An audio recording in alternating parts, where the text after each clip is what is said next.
Hello, and welcome to another session of PyTraps. Steve Talks About Things. I am Steve Williams, also known as Sojourner, and I bet you're going to look at this screen and go, what the heck is going on?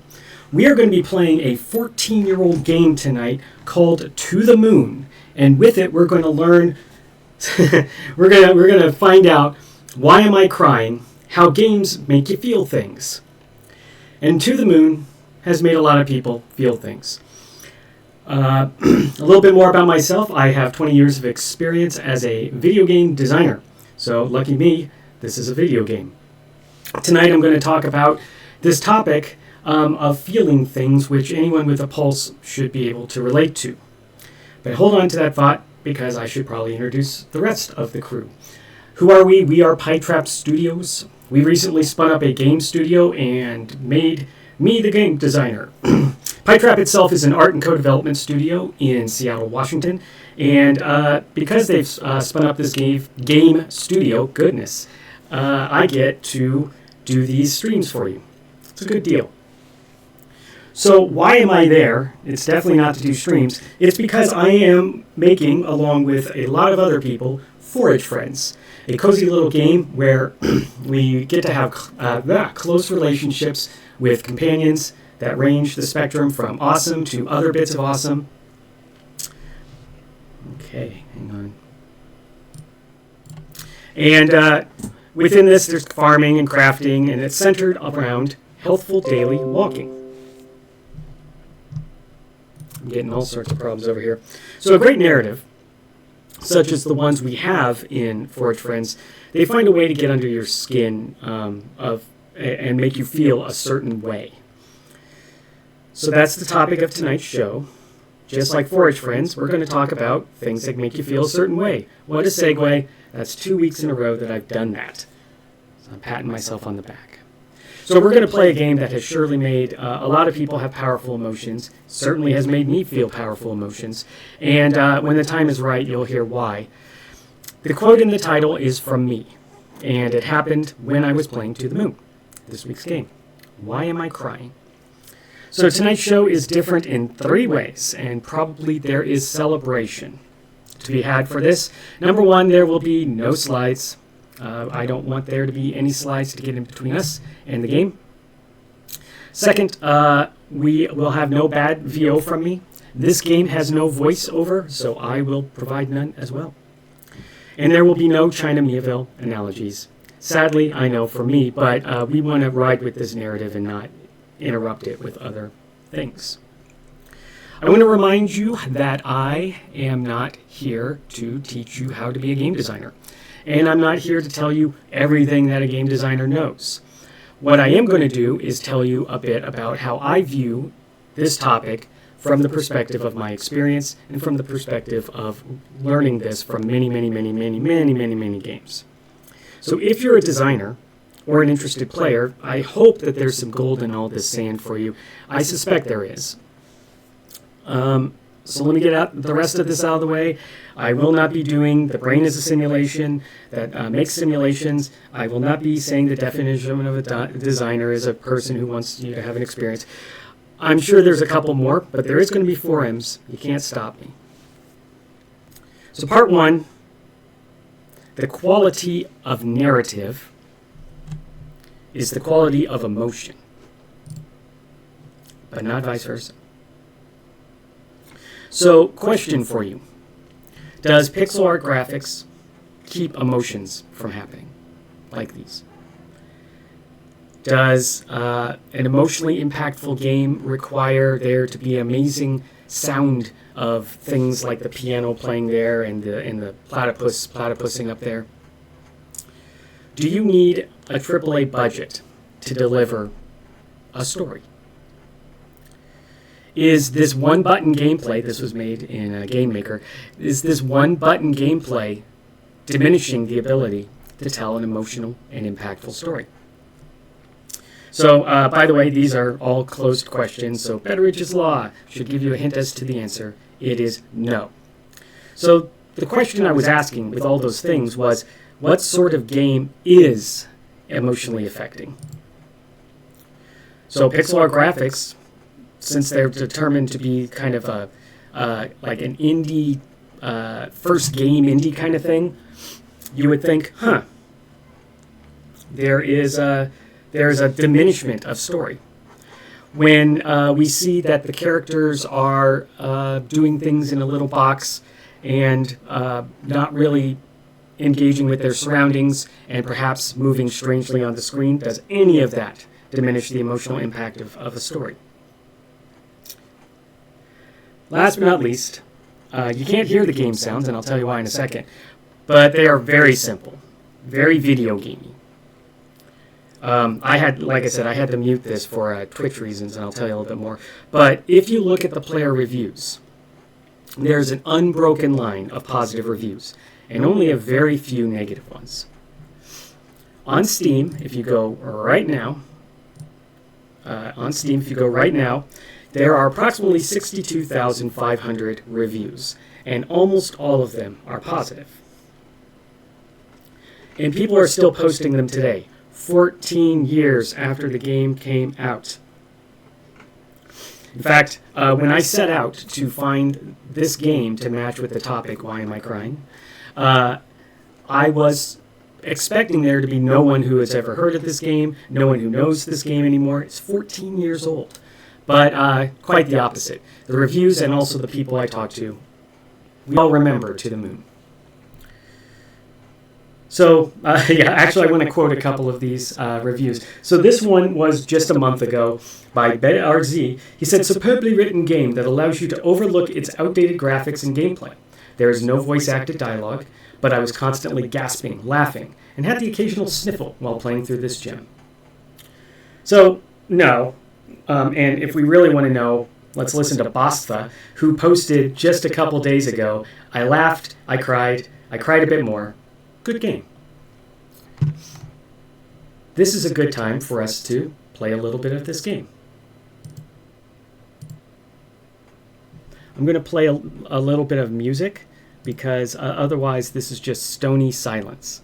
And the piano is an important part of this story. Ooh, I got it too loud.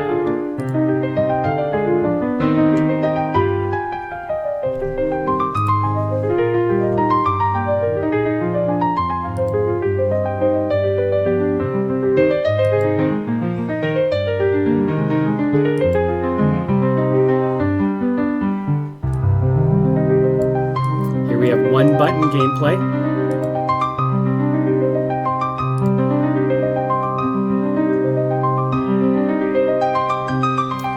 You need 5 of these orbs to proceed to the next portion of this person's life.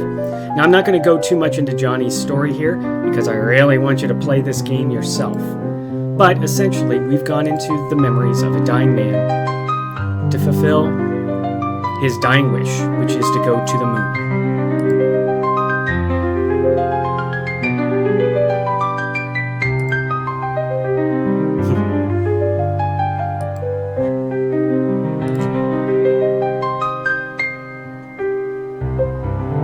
Okay, people say I'm echoing. Could someone pop into chat and let me know? So nobody wants that.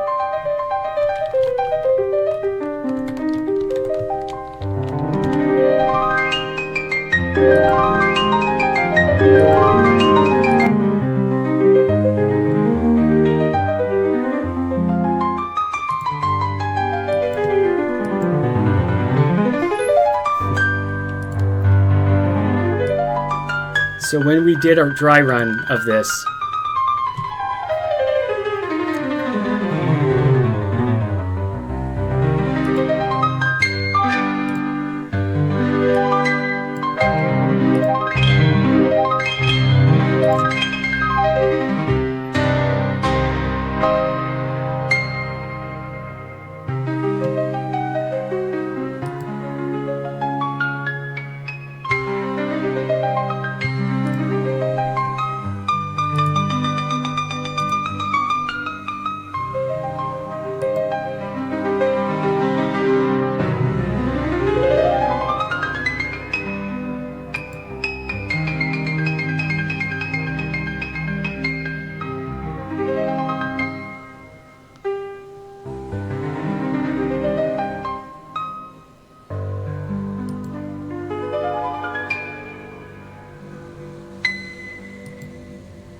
first act of this game is all about trying to discover what is going on in Johnny's memories to determine first why he wants to go to the moon, and then provide him the life that would lead him to go to the moon.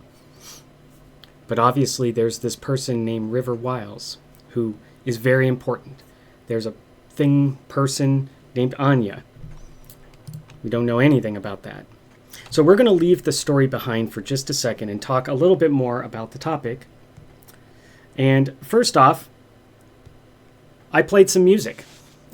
Poorly, and we didn't get a chance to dry run that part. The soundtrack to this game is probably one of the best ever made. So a question I ask you, even with my mismatched music, does music make this game more emotional? By the way, the reason why I can't play the in-game music or any in-game sounds, because it's all tied to the music, is because Twitch has specific rules and I don't want any copyright strikes. But I urge you to go right now and find the music and play it yourself. It's very good. But this question is real. Is it music that makes this game so emotional? There are thousands of reviews on Steam mention the soundtrack personally. I just did. But both the game and the soundtrack were separately tapped for awards, so it couldn't have just been the soundtrack. And the answer is no, by the way, in case, I don't want to drag this on anymore. While the soundtrack is definitely load-bearing and is one of the pillars that keeps the game aloft, it is not the one thing. It's just one sensory input out of many. So I think one of the keys, by the way, to this plot, and I am going to spoil the plot a little bit as we go along, but I'll do it in a way that leaves most of the game unexplored. That's why we're in Act 1, which is a long period of time of learning about Johnny and a period of time of learning about the world that Johnny exists in. We call it a narrative world. So we have here Dr. Watts, and we have here Eva Rosalind, Dr. Eva Rosalind, and they are a pair that deserve to be together. They are very Scully and Mulder type, except they both know ghosts are real because they are ghosts.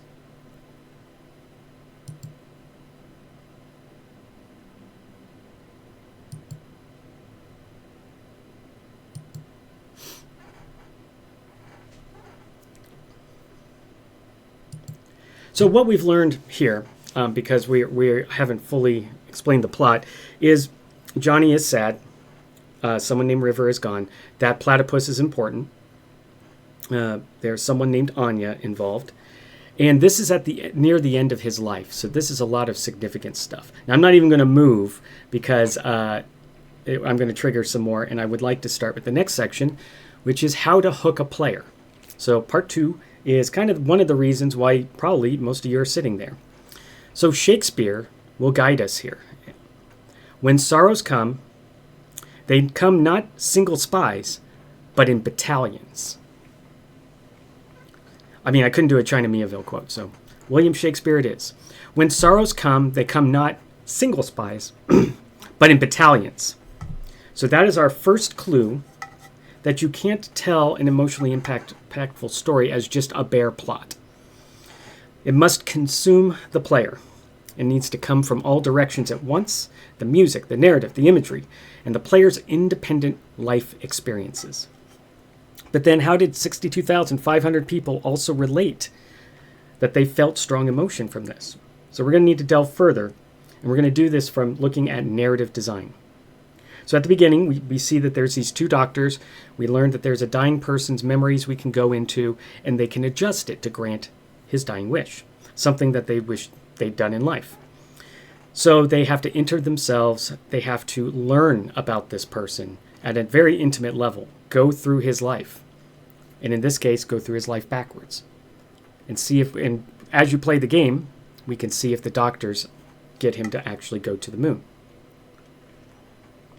And by the way, this is done with a combination of puzzles and you, the player, interpreting Johnny's life story. And each time it takes us deeper and deeper into his mind. The puzzles are in between these narrative bits, and we'll talk a little bit about why this is important. But as we go deeper and deeper into Johnny's life, further and further back, it starts to look a little bit like Inception. And that's probably true. This Inception came out 1 year before this game came out, 15 years ago. So it's clearly an inspiration.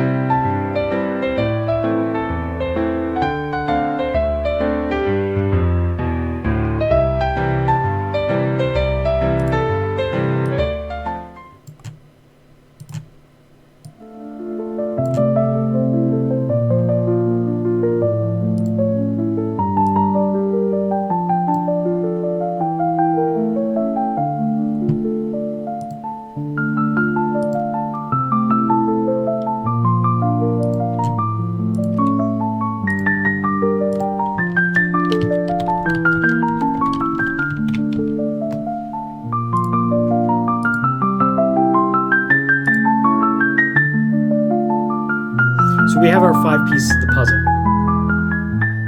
We learned a little bit more about Johnny than Dr. Watts did.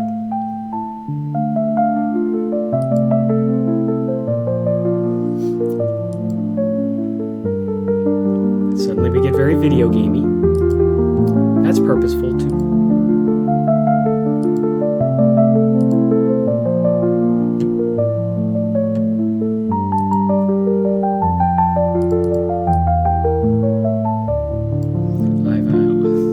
Never turned down the sound so far. I apologize, everyone, if you find the music to be overbearing.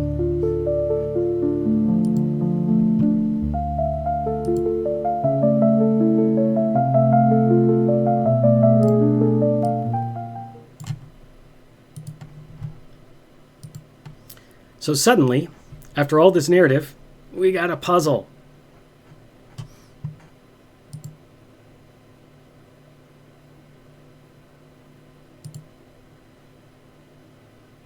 So I just got a question, where does the music come from?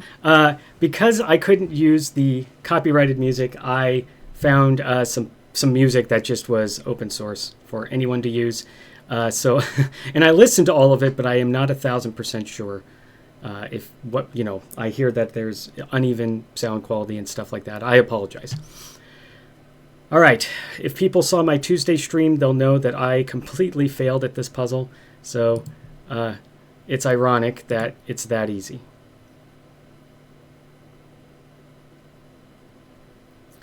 So once this is prepared, we can wander around and see stuff, and without spoiling anything from later bits, you might want to. But for now, we're going to move on to the next section after we talk about simultaneous set of sensory inputs. I just wanted to use a lot of S words, but this is another way to say Shakespeare's little bon mot up there. With a simultaneous set of sensory inputs, we come at them from all these different directions. The graphics can be low fidelity, but they exist and they move and they have life. The richness of the 2-note piano song that is the leitmotif of this entire soundtrack, which again, go out and listen to that soundtrack. It explains and also rejects Johnny's life. So despite these graphics and the one-button gameplay, we still have a world with rules, goals to follow, things to discover. So there's those senses too, not just eyes and ears and fingers, but also the senses within our brain that we have for ourselves. The wonder of discovery, elation and melancholy. We'll talk a little bit about those in a minute. But most importantly, they can give us a sense of curiosity, which is an engine that drives you. If you have curiosity, you are definitely along for the ride. And when you see something again inside the game, because of this curiosity, because of these discoveries, because of your following of this information in the screen, in the story, in the music, you are excited. And then you see a blue and yellow bunny again, origami bunny again, and that creates an emotional feedback loop in your head. You feel something. Why? For 2 reasons. You recognize it and you understand it. So this means that they're not imagery, they're symbols. And symbols matter more than anyone ever appreciates. Symbols define a narrative. And when the player recognizes one, they feel like they are in the story. They feel like they are part of the story. Later on, I'll talk about how certain things give the player a job to do. Symbols are how we get them there. So this is okay in terms of the sensory input to get you into the mood. But we can't just keep doing that. You can't keep putting an explosion in front of a player and expect them to enjoy the story. And in fact, this will exhaust them. We'll talk a little bit about that later. But a great narrative hooks through some sort of universal theme, a common human experience, such as, here, the death of an elder. So I've had a loved one die, and they were filled with regret, just like Johnny. So why am I crying has a very clear answer for me. But, not for everybody. So what I just talked about was these are not the same thing, these universal experiences and the personal experience. Both of this frames the narrative, for me, for you. But on one side, it's purposeful, the universal narrative, and on the other side, it's uncontrollable. You can't control the player. You don't know what's in their head. You don't understand that if they've had a loved one die in this way, they don't understand that they're just 8 years old and all they have ever seen is the sun. We don't get to decide what the player brings into the narrative. All we can do is get them to relate to things. Universal themes. The main reason why we want you to tap into a universal theme as a player and as a narrative designer is because it provides a baseline. Everyone knows what death is. Everyone knows what hope is. Everyone knows what loss is. Baseline.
2011.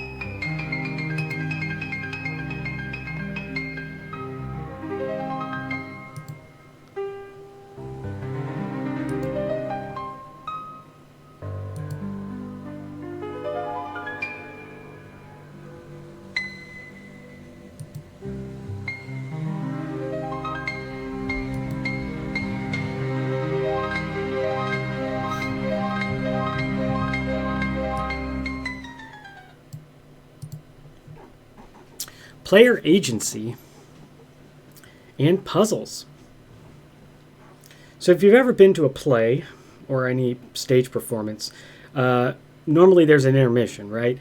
And the reason for the intermission is mechanical. There's stuff that has to happen in the middle of the show, but it allows the audience to get up and do more than just pee.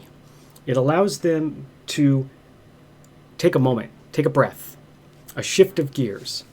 And so player agency does that for a player as well. You give them an intermission in their mind from the story to the action and back again. And if you do it something different, then the player moves from one brain to the other brain, from a storytelling brain to a solutions brain and back again. So puzzles engage those different places than, say, your story. So you want to use these as a chapter break, like we see in this game. Because it makes a clear line between a story space and the hard world space.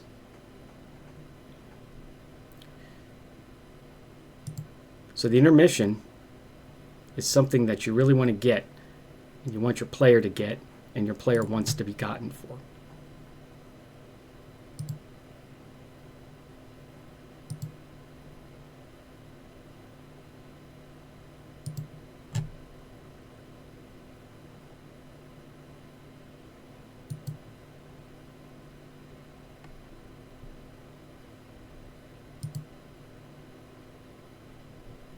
Some very significant memories there. Oh, pickled olives. Those can't possibly come back later.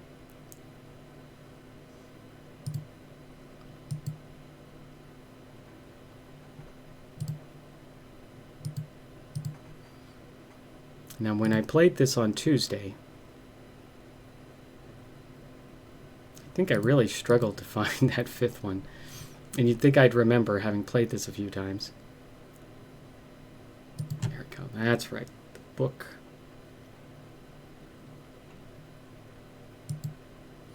So some of this is callbacks, like that book, The Emperor's New Clothes. You saw that in a previous part.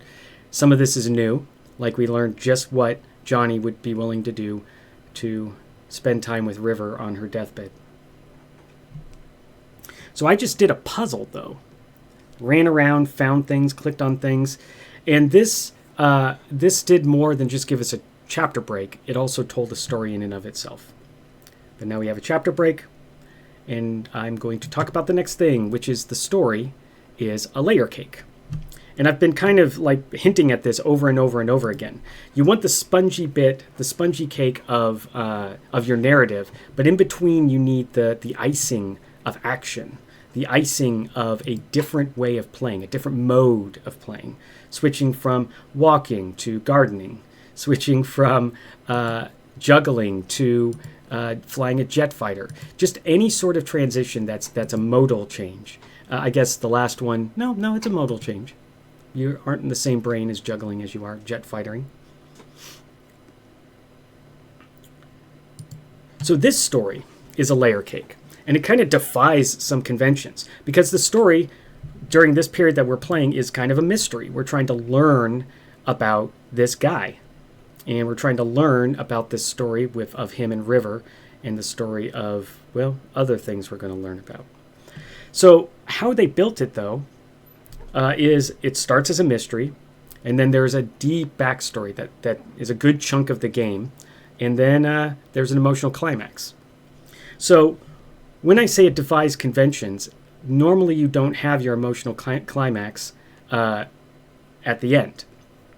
And this was kind of an interesting thing. I don't know if it was purposeful, But my first thought is, oh, okay, this gets your players to finish the game.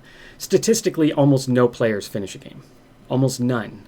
And so for that reason, I'm scared to do this in front of a live studio audience. There are people who are watching who are like, you fool. Who's the fool? The fool that follows him? Or the person who quotes Star Wars? Okay, so I'm going to just keep talking anyway. So normally, you don't have your climax at the end because you need some sort of kind of denouement, I think it's called, this feeling of drawing down. But in this game, the climax is right at the end, and it draws you to it because you keep thinking, how am I going to get there? How am I going to get to this climax? And when you do, it is, well, it's narratively very satisfying. What if I did this? He, and then this. Now we're done. So in a way, this was a boss monster of emotions. We keep going relentlessly towards this to the moon. We've learned everything about Johnny. We've learned everything about his relationships, his mistakes, big ones too. And then we get to the end, the boss monster of emotion. This designer pushed it to the end so that way it lands right when you're ready for release. Not as a denouement, but literally turning off the game and thinking about what you just saw.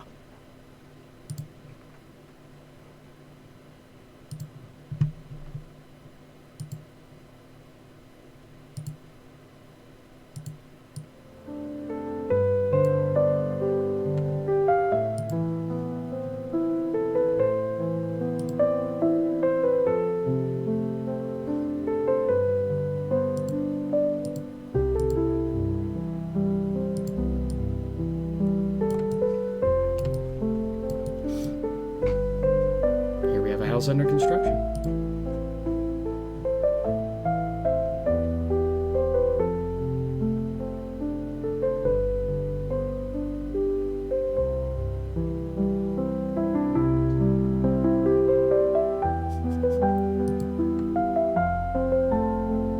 Pathos requires humor. But right now I'm going to talk about pacing and revelation. So this story, this one we're watching right now, has very excellent pacing. I forgot there's a narrative moment, sorry.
I find it pretty ironic that our struggles over here with music and such is kind of proving also the power of narrative in the opposite direction. So we are about to talk about pacing and revelation. This story has excellent pacing. It draws its player through a series of clues. And we've already seen one, right? This pickled olives. We just saw that in the previous memory. And so we get a moment of clarity when we draw through these clues and start to put them together in our head. So revelation leads to elation, right? Like you are elated when you learn something. You are elated when you solve a puzzle. But it has a dark twin, and that's melancholy. And they always travel together. You cannot have elation without melancholy. You cannot have melancholy without elation. So when you're hooking the player, by hooking this player in this way of finding things and revealing things, you are giving them the elation of learning. And you're also using the melancholy of this story to anchor it all, to anchor it to the player, so that way they remember where they are. It's almost like a rope for a diver to pull themselves back up. It's an anchor of melancholy. So when you do this, when you have yourself the anchor of melancholy and the elation of revelation, then what you're actually creating in the player's head is a fast travel point. Because anytime you bring it up again, boom, they're back to here, where they learned something, where they felt something. Revelation and elation. It's one of my favorite things to talk about, because once you start to talk about it, you start to see it everywhere. You start to see how things you love cause you to have that joy, and also anchor you with that melancholy of knowledge. So these fast travel points happen all the time in this game, and probably already you're getting a little bit of that sense just from the fact that we're seeing things like the pickled olives again and such. So unfortunately, not every not every memory layer has a rich gameplay, and by rich gameplay I mean less of this clicking around hoping to find something. Some of it has more, some of it has less. I want you to ponder for a second. Pacing and revelation, does that mean you're getting more or less narrative?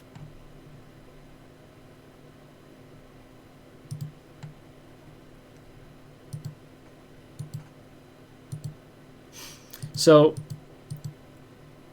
you will notice that the timing of the dialogues are very important.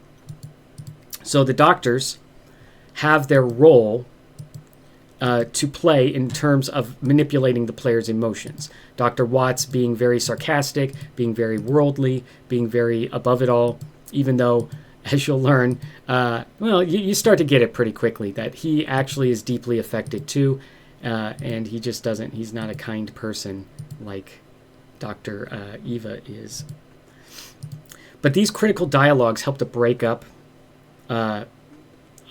basically quiet, introspective moments. So you'll notice that we had Johnny on the cliff there. And goodness, this happened to me last time. Ended up wandering around talking.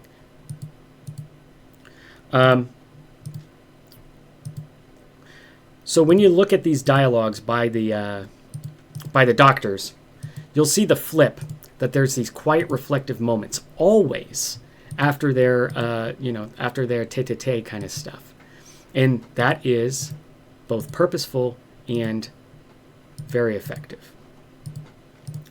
So it's hard to pull off. The pacing of this is crucial, and if you don't, then it starts to become too heavy-handed or too light in terms of the narrative.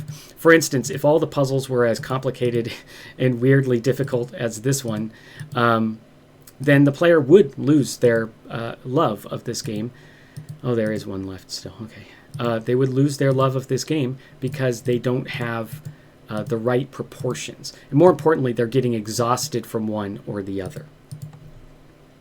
So let's think about What Remains of Edith Finch is a great example of all this, because the game has a series of these short interlocking stories that require a little bit of brain power to keep all together.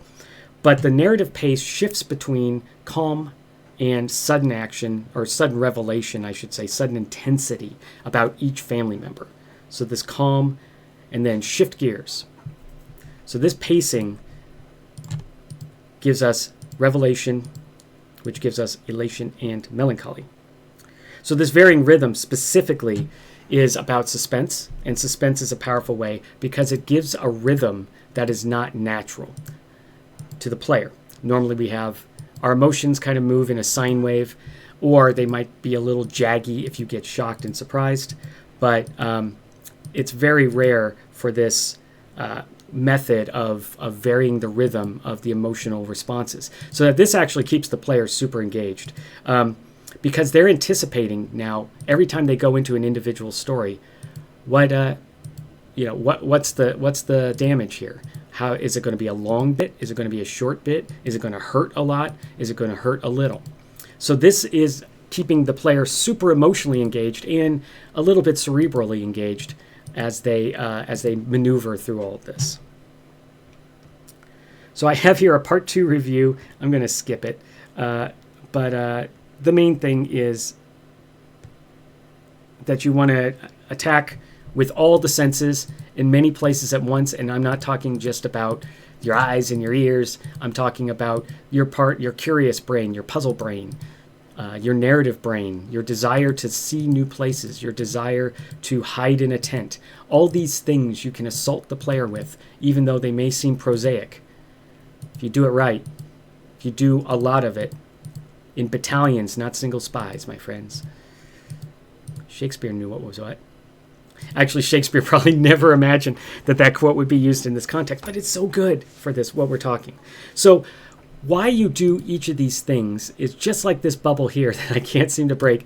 You're bringing the player along inside a bubble yourself. Once you have surrounded them with the sensory information and you've surrounded them with what this story is going to be, then they're with you because you're carrying them along.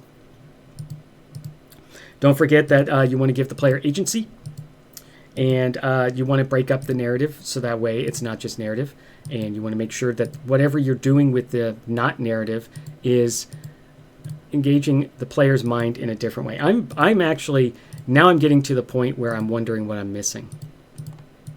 And I can't see the chat from here because I am a fool. But I'll check it in just a second. I want to say there's one up here. And I'd be absolutely right. I just had to stop talking for a second. Remember that the story is a layer cake, spongy story, icing of action, whatever that means for your game. And when you let the players put the pieces together themselves of the narrative, then you get this emotional climax, even without you having to work hard. And finally, elation and melancholy. It creates fast travel points in the brain. So a player has a specific level of engagement based upon Steve, don't try and solve the puzzle at the same time. The player has this fast travel point in their mind. I already talked about fast travel points. So there's a specific level of engagement that you want to offer the player, and that's the depth check. What the player is looking for is information about how deep do I have to go. And you, as the narrative designer, the narrative storyteller, are there to say, we're going to go this deep. And I promise you, we're not going to go any deeper. However, you can also say, oh, player, you're wrong. There's 20 miles of depth down there. Are you interested? And like Cultist Simulator, which I did a few weeks ago, is great about this. There's a surface level of just gameplay, playing the card game. There's even this kind of surface level storytelling of the various flavors of Magic. But then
Also, we can see here that the depth of the narrative matches with, let's call it, the level of humor of our two characters here.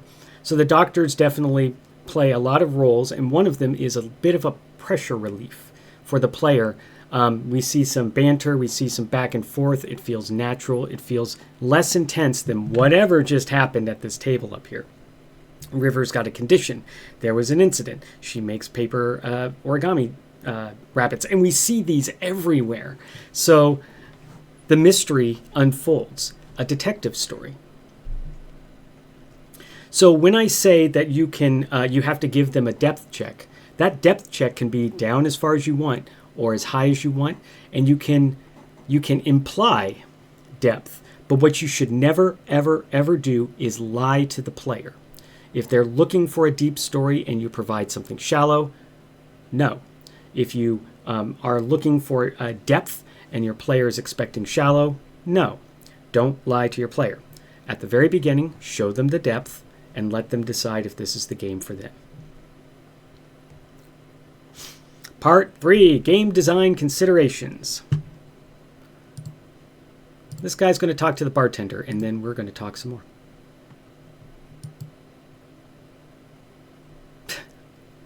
Sorry, I laugh every time.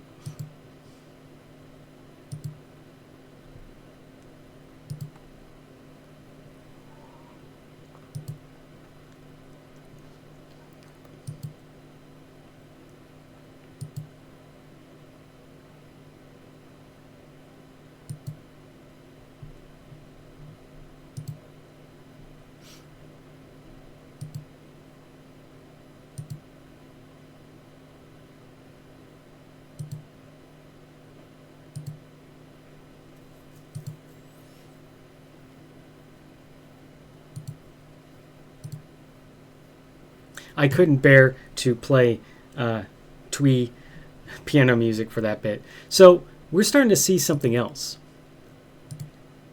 So far, Neil has been kind of useless. He's been saying the negative things. He's been sort of the person that is emotionally a wall. But all of a sudden, we see a change, a flip of perspective. Suddenly, she's saying things that feel like a wall, and he's suddenly interested in solving the problem. So let's talk a little bit about game design considerations before I have him walk over there with the pickled olives. And if you know what's going to happen next, have a giggle now, and then I'll meet you on the other side. So minimalism is what I really want to talk about. If you are a narrative game, if you're on a narrative game, focus on being a narrative game. Frame it with the least amount of gameplay that you can get away with to tell your story. This is not no gameplay, because you can have a ton of gameplay and a ton of narrative, and this is indeed fine. But the minimum is what you should be striving for. Every moment, clean up your narrative, but definitely clean up your gameplay too. Why am I saying all this? Because of clarity. Hooray, clarity. I call this the promise, because you promise them that of what they're going to get. Not specifics, not the secret sauce, but broadly, this is a tale about being a smuggler on the run in Star Wars universe.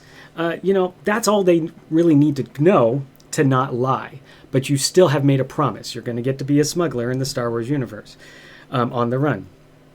So you deliver it much better and more clearly and easily if you have the minimum game that you can come up with. That's what clarity is. So Journey, Journey is, all of these bullet points could have had Journey as an example. But the Journey and in this game, the interaction is intentionally minimal. There's very little controls to your character, but you do glide through expansive places, and that kind of gives you this sense of movement, even though the actions are not going along with that. And so this minimalism forces the player to focus on what we should be focusing on, which is this unfolding narrative told by environmental storytelling, the things that happen when two people meet each other, etc. These are the focuses of what Journey is trying to be. And so the minimal movement controls to give the wonderful movement is how they help deliver it. Because what you're really doing is you're trying to foster this personal emotional connection. We keep talking about how do we make players feel? Well, I haven't really said it, but it's personal. It's a personal feeling. You can wave your wand and say, here's a universal concept, loss. But it's the specific implementation of it, say in this story, that really makes your player impacted. This really makes them feel. And if they're not a good match for your story, this is nothing wrong with the story, and this is nothing wrong with the player. It is everything wrong with the matchup. It's a Tinder date gone wrong, right? So this leads into the next point, which I'm just going to say to get people thrilled, and then I'm going to sit down with this gentleman here and find out what the pickled olives are all about. Narrative first approach. I'll leave it at that, and we'll listen to what's going on here.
So another thing we notice about Dr. Watts versus our compadre, actually, Dr. Rosalind. This has been added, by the way, this right-click menu. He is very mechanical. You'll see that he manipulates the memories. He does things that are very non-blending in, right? Whereas she loves to try and blend in, try and talk. We saw that she appeared and introduced herself to him. So this is two sides of a problem-solving team, very much like Skolder and Molly, but also about the two ways the player can engage with the game mentally, emotionally a little bit, but more mentally. So we have here, the person who's interested, why are these orbs here? What's going on with all this? And then we have the person who's there to learn the emotional story, the depths of that story.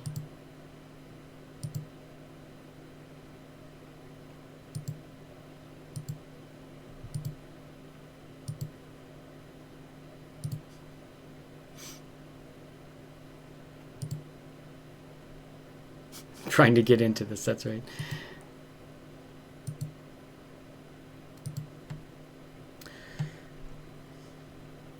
Narrative first.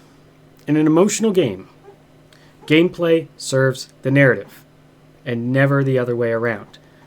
Why?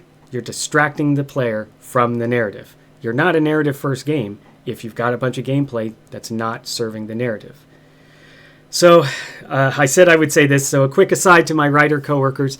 This is why all the systems I design are filled with companion interactions you may have heard, or at least references to the companions. Since I have kind of in charge of all the gameplay, all of this is pointing to the stories that we're writing. which is also a bit of a promo for this what we're up to over there. But yes, I believe this, or else I wouldn't even be doing a presentation that talks about it. The gameplay is your icing on the cake, but you cannot eat icing. Likewise, it is truly a slog to eat through a sponge cake with no icing and no help. You need the icing, but you definitely don't want it too much of that icing. The narrative, if it's first, it has to be first. By the way, narrative does not have to be first in every game. That's simply just untrue. Half the strategy games that I play have narrative, but they're not. You can't be narrative first. So simple game mechanics are an example of this minimal approach of gameplay serving the narrative. When we enter Johnny's memories, this gameplay is reduced to exactly what you just saw. That's why I put the save there. That's why I put the save here, because you're seeing simple puzzle interactions, conversations that we move through. Each of these are very minimal. We know exactly what we need to know, and you see that we've gone through several chapters already. We know, and we also know things about the world just by having a minimal world to look at. There's not a lot of distraction. So because we are focusing more on the narrative, we're focusing more on Johnny's life and not about, what the pickled olives are all about, what they taste like. How does that simulation work? We don't need any of that. None of that nonsense.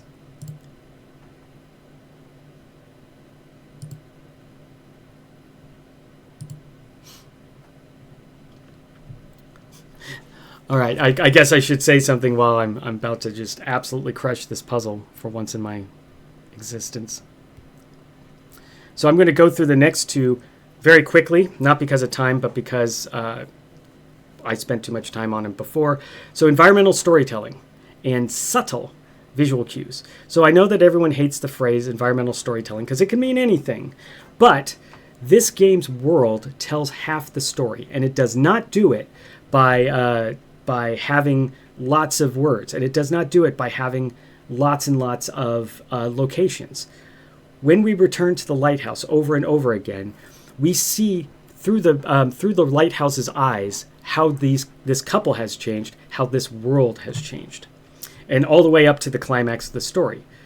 You will see shapes, you will see subtle cues, things that aren't even part of the storytelling that's happening here, but have been consistent throughout the tale, and more importantly, they tell that story just fine along with the rest of the story. So a great example is color palette. I work for a place that's an art studio first, so I'm careful about this. But the color palette is a big communication in this game. So we have a lot of memories that are yellow, and these yellow memories are of one kind of emotional corner. We have a lot of browns, we have a lot of outdoors, and we have a lot of red indoors as well. So these palettes start to tell us a story, and these are subtle. There is no point when you're looking at this going, yellow means this, unless you've played it 10 times. But all of this gives us a sense of where, when, and how we are, especially in a game like this where we're traveling backwards in time. So this leads to context clues. When there are common features across the game, then this provides a better touchstone in many ways than those quick saves I was talking about with elation and melancholy, because the player's seeing mind, the player's lifestyle mind, the one that has you drive the car, the one that has you sign checks, that part of you is engaged when you see all the clocks in this game. So clocks and how they behave change based upon where we are in his memories. Anything else is a spoiler. The paintings at the beginning, which we didn't see because I'm past that, they tell us things too. Each of the paintings are of a thing, and I'll just say, there's a painting of a platypus, there's a painting of origami, there's a painting of the lighthouse, and so you can see that these paintings have matched already with the motifs we've seen. So the visual cues, color, lighting, composition and framing. So it's hilarious.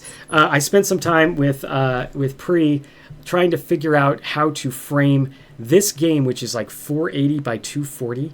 It's really hard to frame it properly. That's why there's a lot of dead space on the side here. This is the best world that we have. When I did this on Tuesday, I realized that because I had maximized it, it just really got stretched. And so, sad us. Here it's much better. But when we say framing of scenes, we're also framing this entire conversation. But how you use the color and the lighting, the composition, the framing of the scenes, this is a language that the designer uses to talk to the player. And the player learns through the game. So you match that with these visual cues that we talked about. We match this with the concept of symbols throughout the story.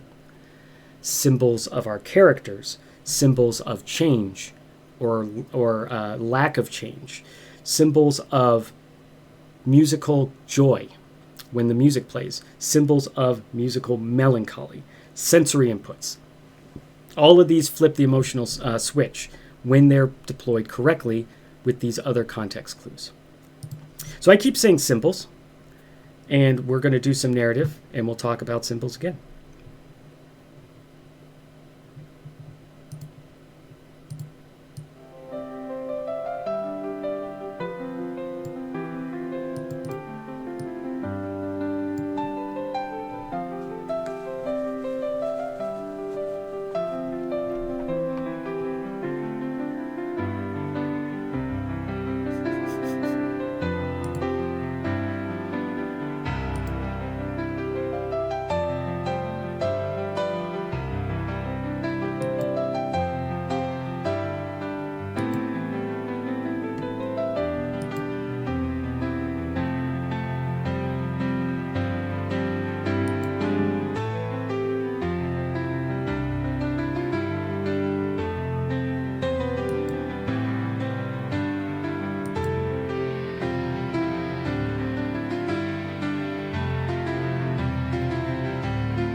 I keep saying symbols, and I will again and again. A symbol doesn't need a powerful graphics card.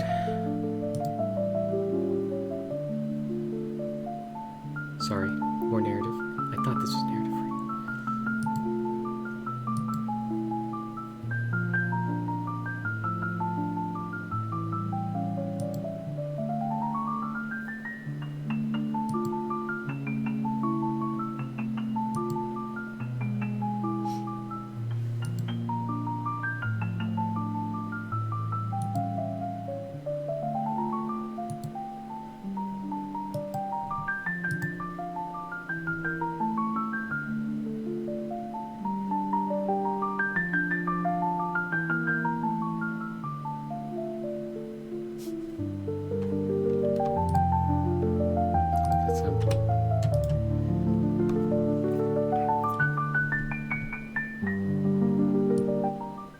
All right, now I think I can talk.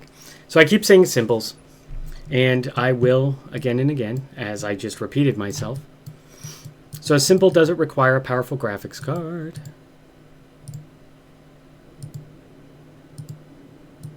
I mean, we could follow them on their way to the lighthouse. The finest pathing behavior 2011 had to offer. All you need for a symbol is to grab the player's mind and put it around it. So you can do that with 2 piano notes. If you listen to the soundtrack, please listen to the soundtrack. The main theme is 2 alternating notes, which, if you are picking up what this story is putting down, tells you everything about Johnny and River's life. So with just 2 piano notes, we got a symbol. You can do it with these silly puzzles between chapters. You don't need the Crytek engine at all to tell a story and get symbols to the player's mind. Don't tell them. They're always trying to sell it.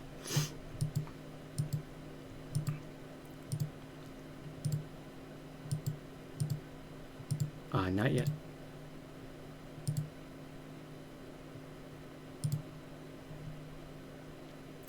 Music and sound design.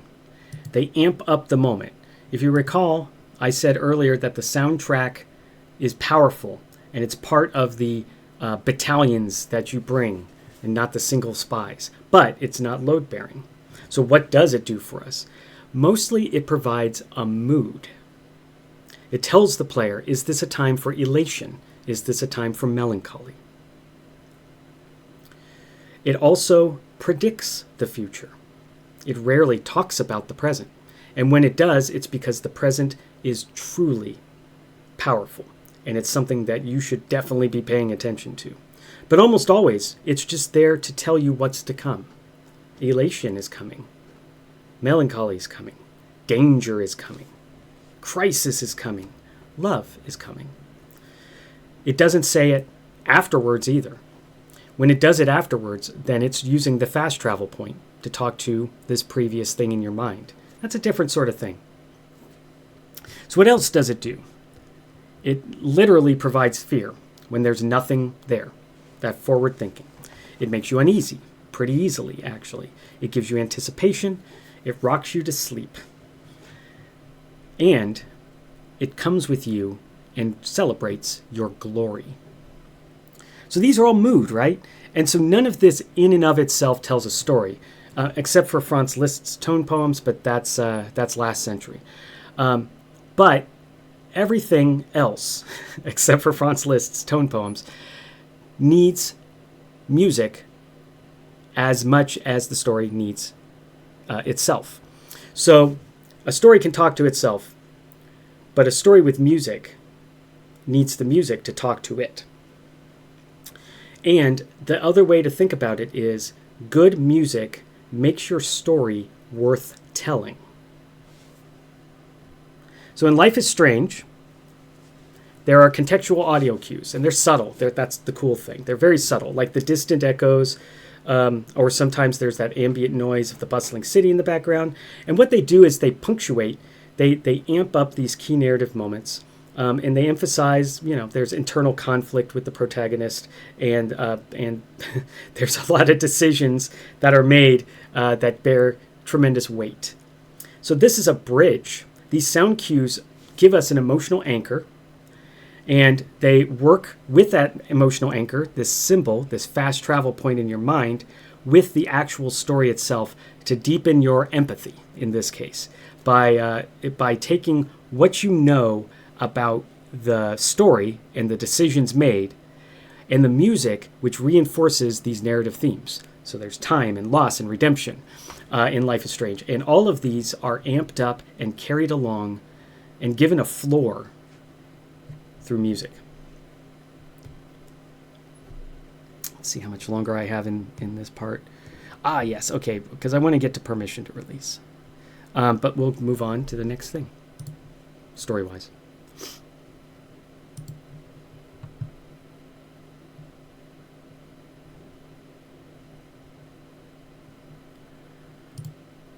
All right. If you've seen one Origami Bunny, you've seen them all. Or have you? This is another one where I feel like I got it on the first try last time. Oh, is it telling me? Interesting. Or is that... No, okay, it's just... Because... I don't think so. All right, well, while I piece this together, let's talk a little bit about the synergy between your eyes and your ears.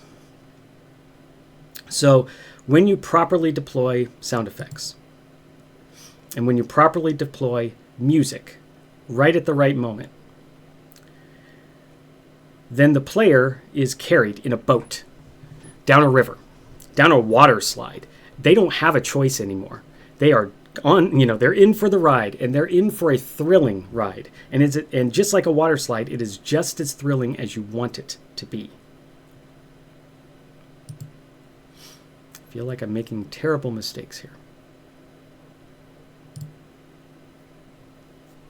There, this is like it was on Tuesday. I'll make pretty patterns. So this player, this listener, when they hit the right sweet spot of sound effect, music, narrative, gameplay, battalions, not single spies. You go down a water slide. You can't help it. You're looking at this thing and you're already in this thing, and all of a sudden you look around and it's strong. It's assaulting your senses. So there's this song by They Might Be Giants called I'm Impressed, and it is literally about this concept. Listen to that song. I don't have to talk anymore.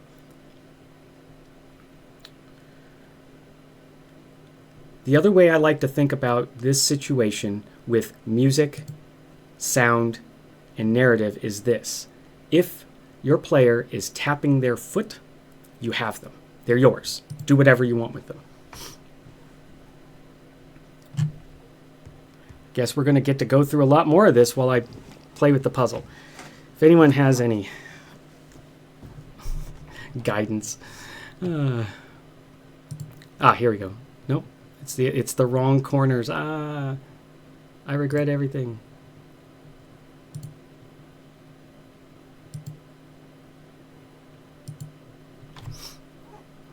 Now I've done it. Done what? I don't know.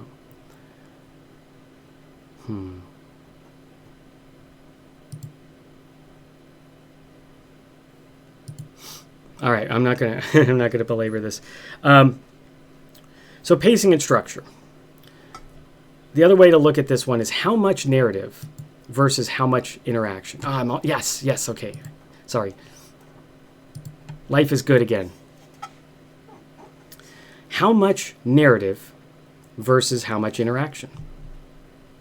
We talked about that a little bit earlier, but I like to bring it about in a different way so we could think about that.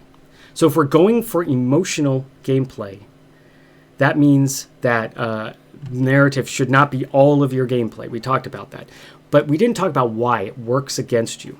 And by the way, the opposite is true. There's a lot of action games that try to have no narrative, but it falls flat pretty soon without a narrative. Even like clickers and incremental games have a narrative to them. So how much is the layer cake going to get for you? How much icing? How much spongy cake?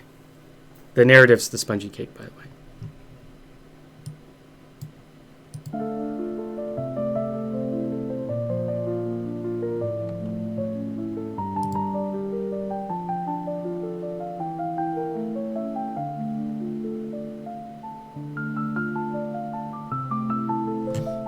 I forgot to mention, as we go back in his life, we're here.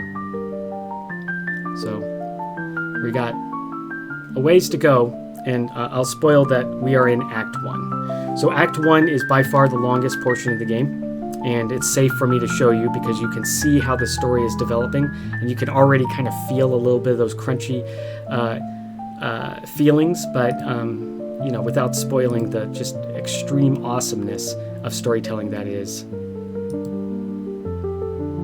Act 2 and 3. And I'm overselling it a little bit, but But what I'm really kind of getting to is the emotional ramp up of this game is very deliberate and very purposeful. But it also carries a lot of it front loads a lot of the story, and that is probably the one problem that people would have, like me, with it is, we're spending so much time learning about this character that we start to question just what can we do in Acts 2 and 3, and the answer is some surprising things. So we're going to talk about what I consider the primary thing I would like to talk to you about if you were thinking about narrative design. And I call it permission to release. So the sweet spot of any situation in your story is not how much or where are we, it's when are we going to let the player release. So this is a little heady, but I want you to think about this. Every emotional moment in a game or any art, even like your life, is either a build-up, a tense active thing, which is like a spring, being wound tighter and tighter and tighter and tighter. So when it gets tighter and tighter and tighter, at some point you have to make the transition from this build-up to a permission to release. The player does this, and when they do this, it's like exhaling for the first time. It's this moment of transition from one gameplay to the next, which leaves the player deflated and relieved.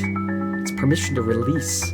They had all this bound up stuff inside them, and finally you said, hey player, we know what you're like. We know what's going on in your brain. Release. It's okay. You're allowed to take a moment, take a breath, feel some feels, get yourself together, splash some water on your face. You're deflated now. You're passive. Perhaps you're ready for another go-round. Want to be wound up again? And the answer is yes. Because you gave them the opportunity to release. Because you said to them, hey, I'm pretty darn aware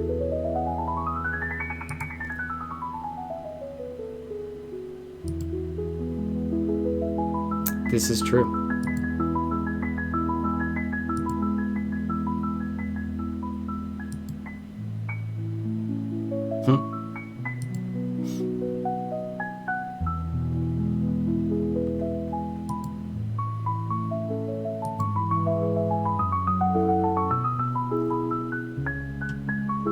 Permission to release. Winding up that spring. Now, you, the narrative designer, you, the storyteller in any game, any story, talking to people in life, you have a job to do, and that is to know, to find out how much you want to wind up and how much you want to release. Because if you do this wrong, then you don't have this situation where the player gets wound up and then release, wound up and then release. Instead, you have this situation where the player becomes too tightly wound over and over and over again. They can't release because you haven't given them permission to. Your story keeps pounding on them. And so because of this, they become exhausted. And if you've worked with me or talked to me a lot about games, I talk about exhaustion all the time.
you have as many clues as you're going to get about quote-unquote River's condition. It gets mentioned a lot in this portion of the game.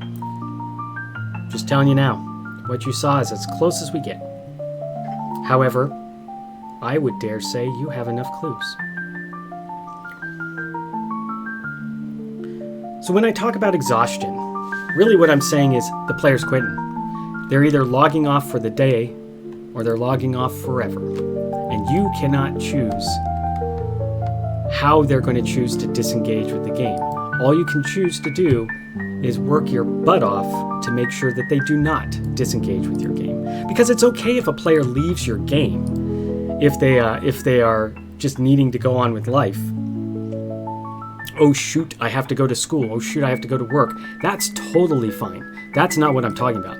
I'm talking about everything is so intense that they wake up the next day and they're like, I don't think I'm going to play that game for a while. And then they never do again. So it's our job to promote healthy logging off, leaving the game, and try and avoid exhausting our player by winding them too tight.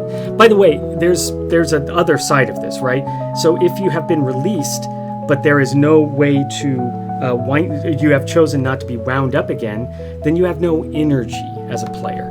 There's nothing to allow you to hook it back into the game, and you have no energy to do so because the game's not giving it to you. Oh, Faith and Begora, did I do it again? It's okay, we're actually ahead of schedule on my content, so lucky you.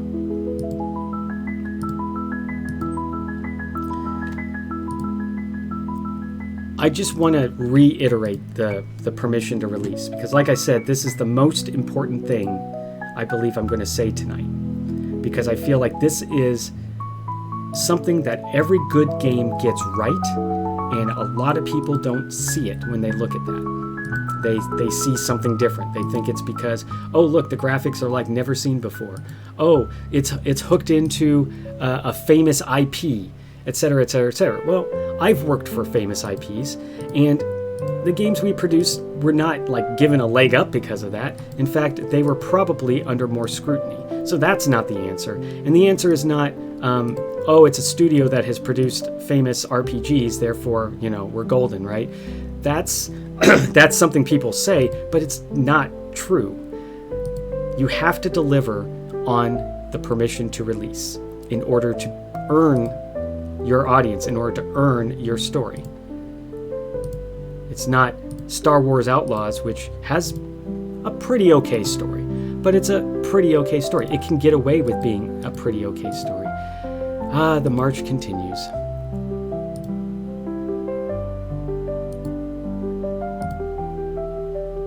I thought I'd already done this, but I had not.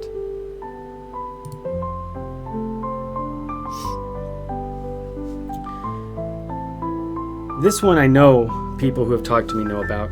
Interaction versus attended storytelling. I talk about attending all the time for a player. And this is not like a school thing, but it is a school thing. So if a player is receiving an emotional impact, an emotional message from the game, and they're having feels, then they are attending the game. They're with you. They're in the game. They are attending.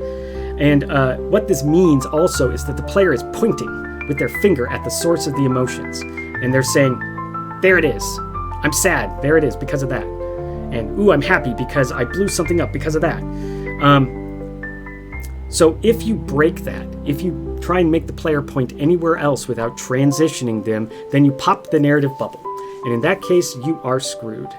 So the ideal case is to attend the narrative, have the player attend the narrative, and then you smoothly transition to, say, some gameplay. And the opposite. What you definitely don't want to do is be as jerky as I have been with the music. I'm coming on and off. Because that is a great example of something that prevents the player from attending, because they're now paying attention to this music that's changing all over the place. I'm going to hop in just a second. So the ideal case is to make that smooth transition, and you need to make sure that each portion that you're choosing to do plays out completely before moving on to the next thing.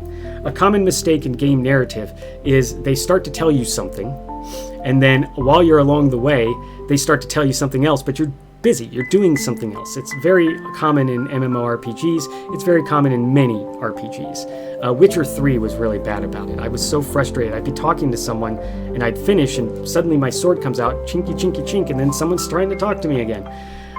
No, not cool. That breaks the narrative bubble because I don't want to listen to what this fellow has to say, right? I'm busy. I have a sword out. This thing is trying to eat me. Preventing yourself from being eaten is much more important than story, and I know that this is going to come as a shock to some of you.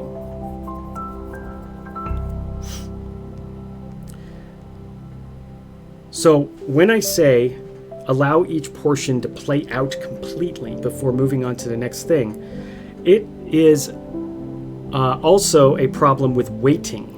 So sometimes the narrative is too far ahead of where the player is in terms of clicking or fighting or whatever. And so that is just as annoying as some monster fighting me and also having someone to try and talk to me. Both of those prevent me from attending. When you attend school, you sit at a desk. You're now attending. When you're in a game and you are enjoying the narrative and you have the pressures on you that we want and no other pressures, you are attending.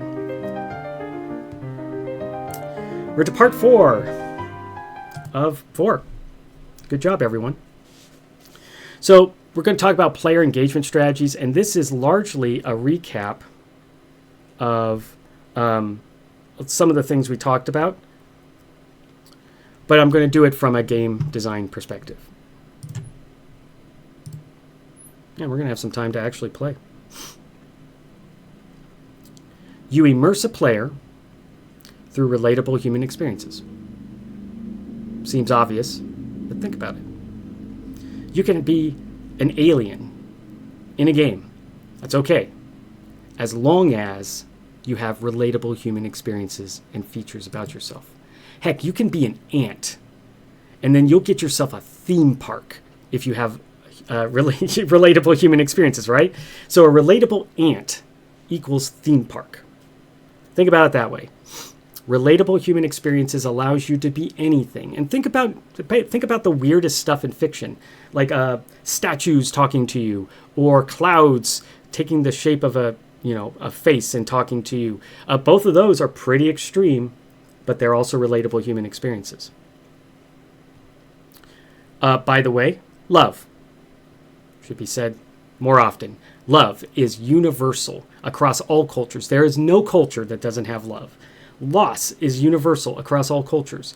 No culture doesn't have the concept of the pathos of loss. Hope is universal across all cultures. There's not a culture that doesn't have the concept of hope. And with those 3 emotions alone, you can tell 1 million stories that 1 billion people will understand and relate to. So let's take an example from To the Moon. So we're gradually unveiling Johnny's unfulfilled dreams. We're gradually unveiling the complications of his life and his past regrets. As we piece together these emotions, play these silly little memento games, these past regrets, these unfulfilled dreams, this slow unveiling gives us the right emotional impact because it mirrors real human experiences of regret, longing. It invokes your empathy when you play because you have bittersweet recognition of the missed opportunities in your own life. And you have this feeling, this sick feeling inside of the mistakes you have made in your time, missed opportunities. This is a universal desire for closure that any game should hook into. Closure is the secret emotion that most people don't even think about. They don't ever list it. But the concept and the release and the power of closure is what this game is all about. The Last of Us. Actually, we're going to have narrative. We deserve it. We've earned it. Wrong song.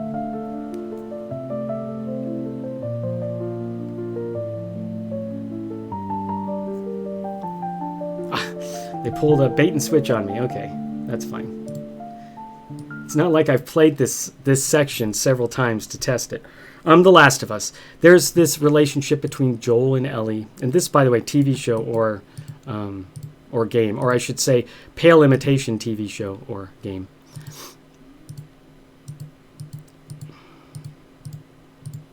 I remember. So we have this Joel, we have this Ellie.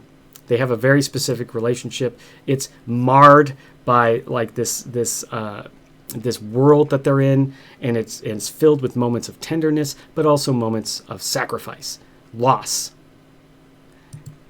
All of these are things that are universal across all humans.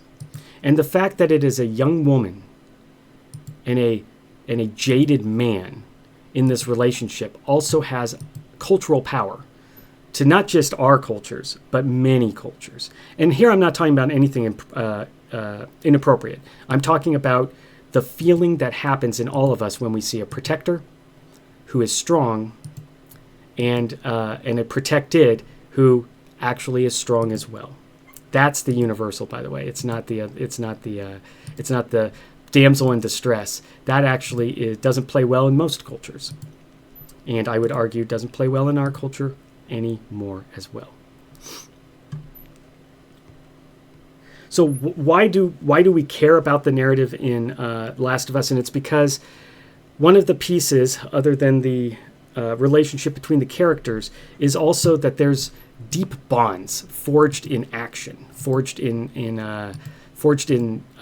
adversity, and this resonates with people. This resonates with a lot of people in terms of just life, but it really resonates with players because they play versions of this all the time without the specific narrative going on. So the specific narrative actually hooks into the action gamer's mind and the action gamer's routines, and then uses that as a narrative club to make their battalions and not single spies.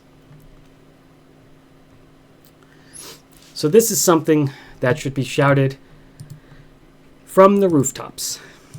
Vulnerability is connection. Always. Full stop. Always.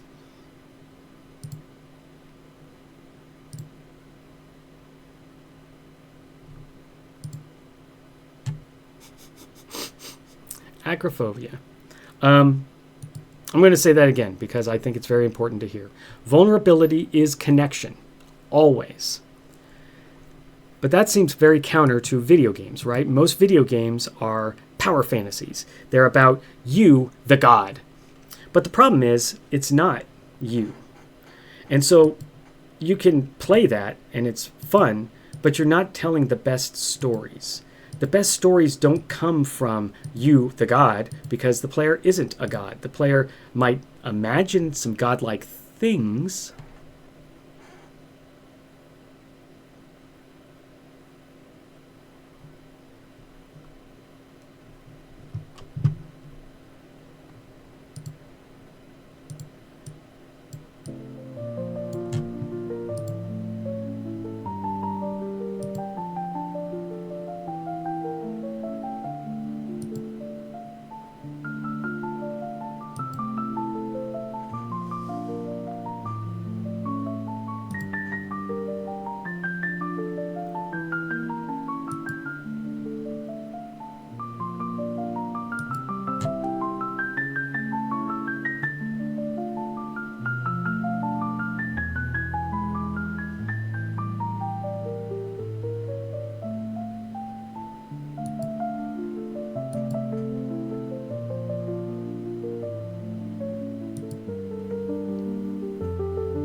Vulnerability is connection, always.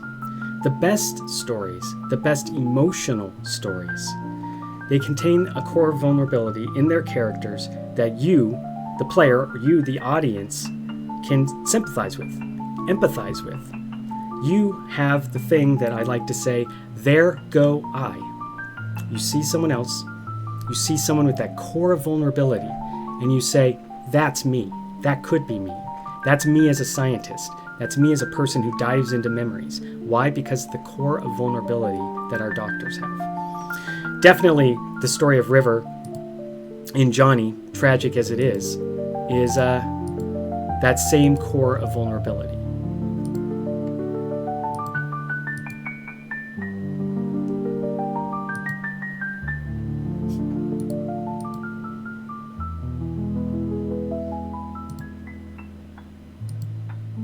Missing one? I did not. So one of the things you notice in this game is the individual chapters of narrative broken up with the gameplay. These are very short. And part of it is the engine. This is made with the RPG Maker, which is very, very old, and it's why this is a weird setup in the screen, because on my end, it's just this little window, little window on my great big screen. But minimalism, also vulnerability with these characters. And part of the vulnerability, by the way, is the fidelity of the graphics. Part of the vulnerability is the inability to see fine details. All of these produce the ability for you to have your imagination fill it in. Where you see the vulnerability, you can make it your own vulnerability. There go I, but more importantly, there you become I. Should teach psychology too. So when a vulnerable thing drags the narrative along, it's dragging you along. And in a way, you're pushing it along. You're cheering them on. Even though this is a story of loss and very sad circumstances, it also is a thing that you're cheering them on for. You keep hoping that they'll succeed. You keep wanting them to live a different life. And when you start to see how you can interact with Johnny's life, it becomes another level of vulnerability. It becomes another level of relatability. Even as it becomes more, I want to say science fiction-y, but that's not the right word. It's more out there fiction.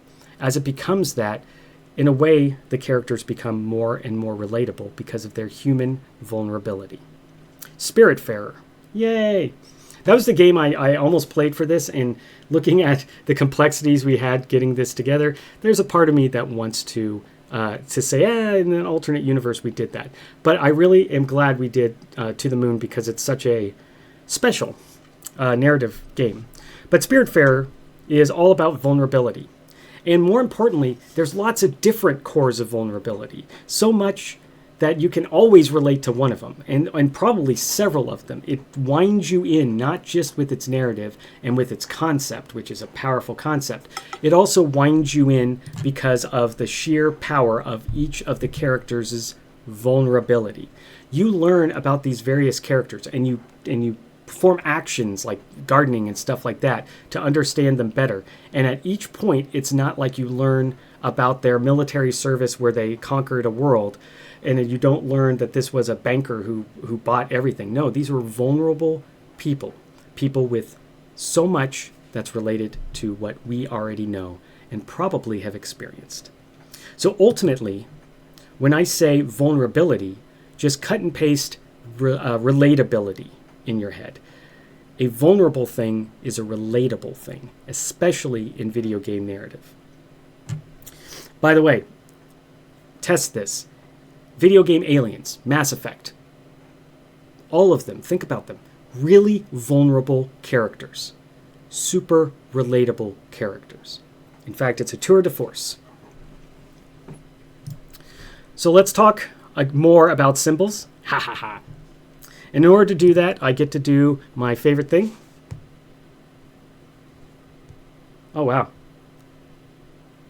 Now that I look at the time, we're going to do this slightly differently. And I apologize. I'm going to go really fast here. So you have two big levers at the broader storytelling layer. You got symbols and callback to symbols, and they also have these concrete structural elements, motifs, musical leitmotifs. All of these are symbols, symbols.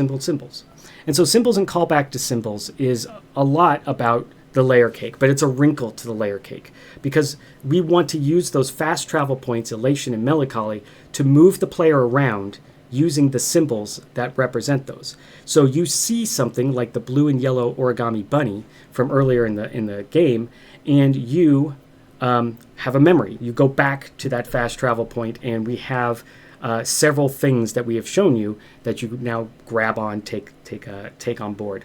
So an unstoppable, amazing narrative is all about symbols, calling you back and forth, encompassing you in the story, battalions of a story, not single spies of a story.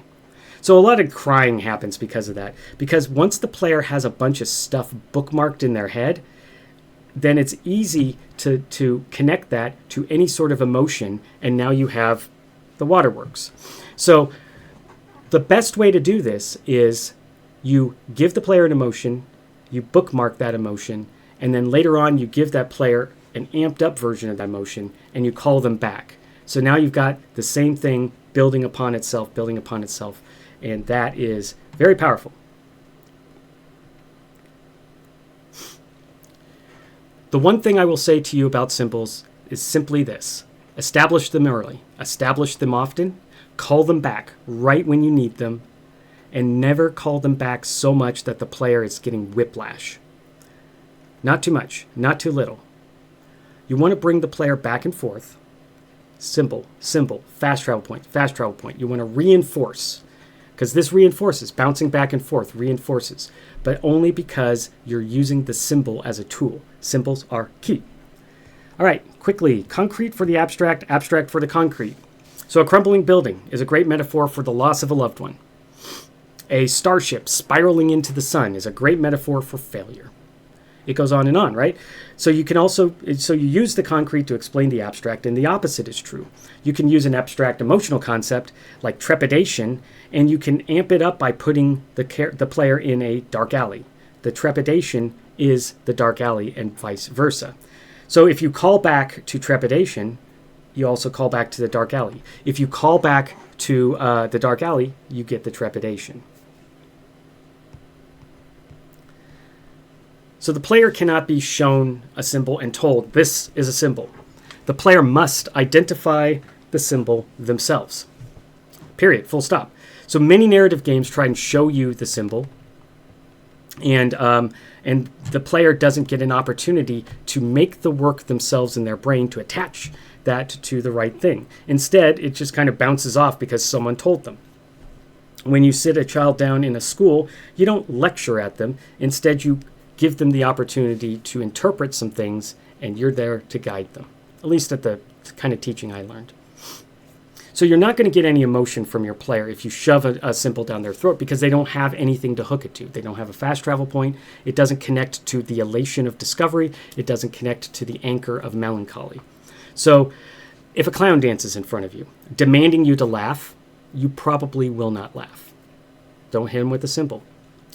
So we want the player to discover the symbol. We want them to interpret it for themselves. So don't be Ubisoft. Don't club us over the head with a symbol every moment as players. You don't need to. We will figure out the symbols. We don't need you to sit there and say, oh, Eivor is sad because of this thing over and over and over again. We get it. And more importantly, we had the ability to learn all that ourselves if you had just trusted us.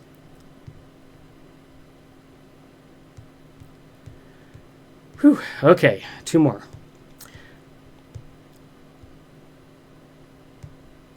So player agency. We talked about that, the ability to go do your own thing. It needs to reflect and magnify the narrative, or else. Or else what? The player's doomed. The player's out. Players have to have choices. That's agency.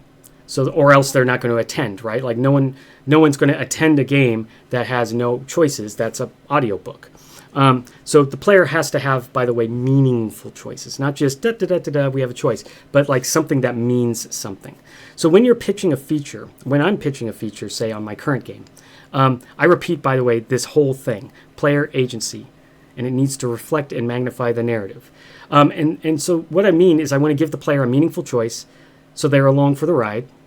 And if the player is given a meaningless choice, then you're just really kicking the can down the road, and it's going to be even harder to get them to engage because they already have in their mind, this is meaningless.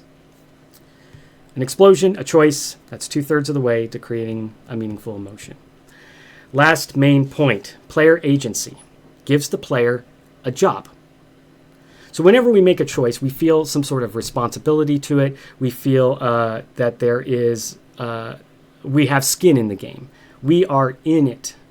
And so even in a low interaction game like this one, or a high interaction game like, say, I don't know, Overwatch 2, then you want to match the choices they make to the narrative need. And the player's sense of responsibility will do the job for you to amp up the narrative connection and the emotion.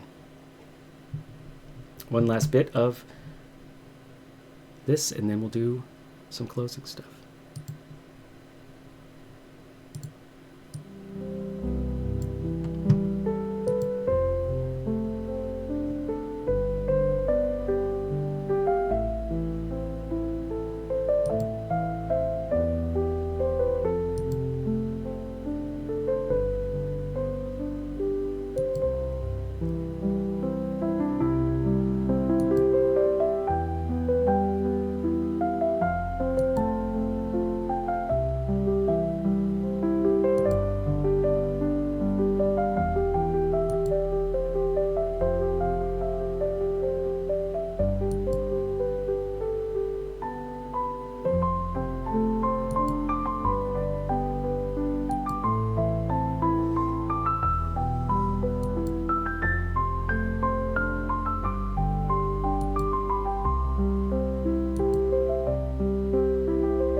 Let's look at some examples and then close up. The Stanley Parable.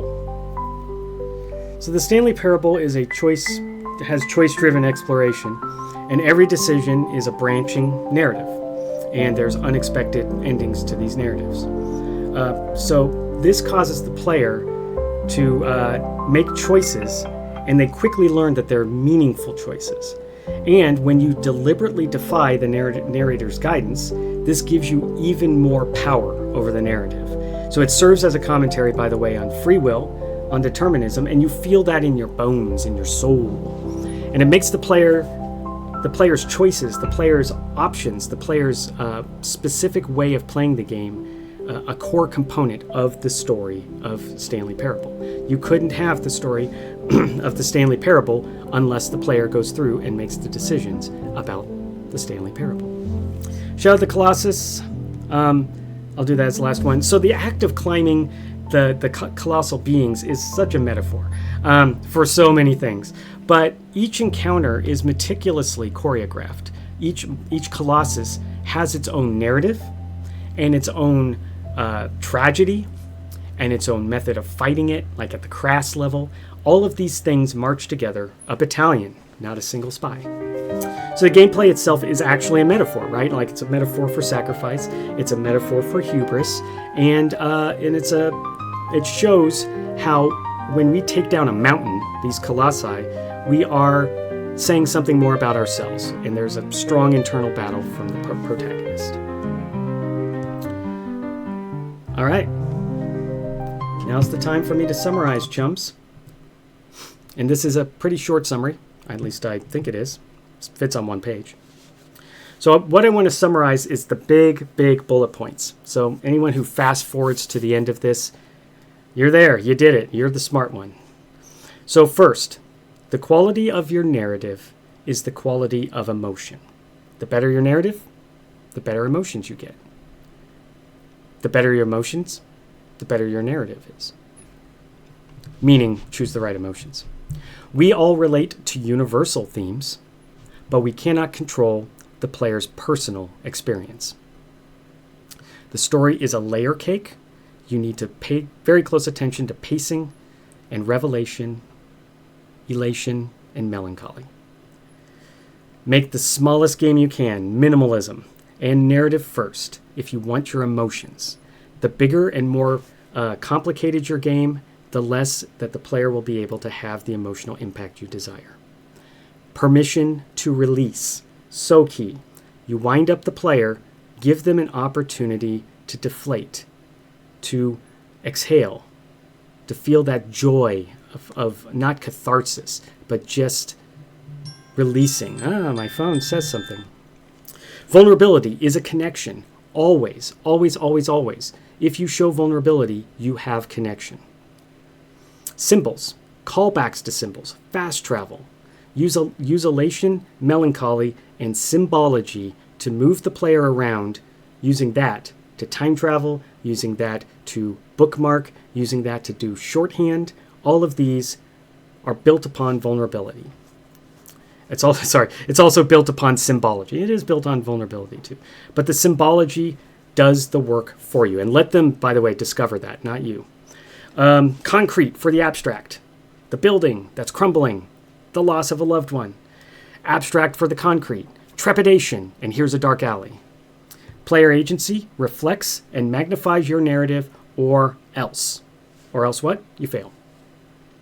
My name is Steve Williams. I am known here as Sojourner. I am a game designer with 20 years of experience. The stream you just saw is just one of many.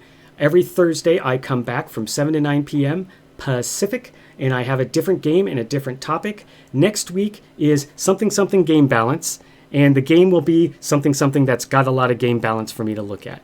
So game balance is our topic. And boy, after this roller coaster of a narrative and emotional game that brought me back to so many emotions, it's going to be a relief to go back to what is literally my expertise, game balance.